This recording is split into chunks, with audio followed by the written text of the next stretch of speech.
nayo. Kwa hiyo tuende tukifanya kazi pamoja na Mungu. Sio kwamba tunaenda kufanya kazi ya Mungu. Tunafanya kazi pamoja na Mungu. Huo ndio wito mkubwa ambao ninawahusia wenzangu, watumishi wenzangu, ya kwamba tuende tukafanye kazi pamoja na Mungu.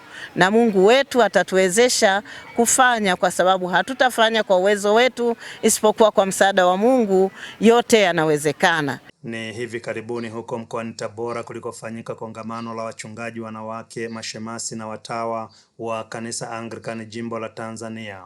Mchungaji Canon Captain Martha Mganga wa kanisa hilo Diocese ya Kiteto anayehudumu parish ya St. Max huko Melelani ametoa mwito huu kwa wahudumu wenzake watumikao nyumbani mwa Bwana kwa kuanza na neno kuu lililobeba ujumbe wa kongamano hilo. Kutoka Injili ya Luka Mtakatifu sura ya 5 na ule mstari wa 4.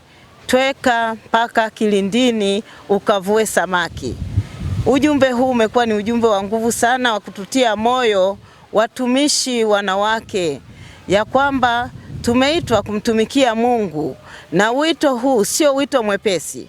Kufika kilindini ni safari iliyo ndefu sana, yenye kuhitaji tumaini na nguvu na ujasiri mkubwa ili uweze kufika kilindini. Na kilindini kwa lugha ya kiroho ni kwamba tumeitwa tukamtumikie Mungu, sio katika mazingira marahisi tu, lakini hata katika mazingira magumu. Na zaidi sana tukizingatia kwamba sisi ni wanawake na kuna changamoto nyingi.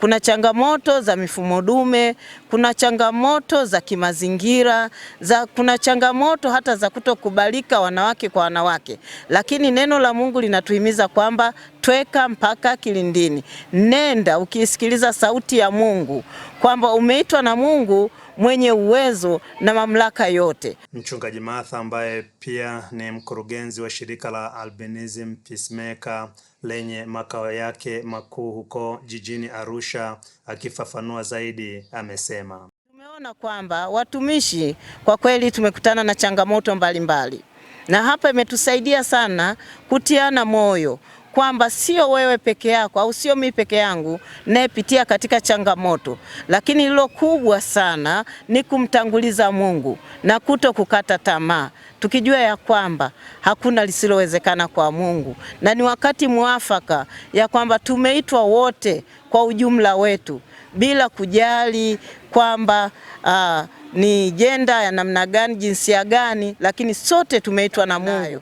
Kwa hiyo tuende tukifanya kazi pamoja na Mungu. Sio kwamba tunaenda kufanya kazi ya Mungu, tunafanya kazi pamoja na Mungu. Huo ndio wito mkubwa ambao ninawahusia wenzangu, watumishi wenzangu, ya kwamba tuende tukafanye kazi pamoja na Mungu, na Mungu wetu atatuwezesha kufanya, kwa sababu hatutafanya kwa uwezo wetu isipokuwa kwa msaada wa Mungu.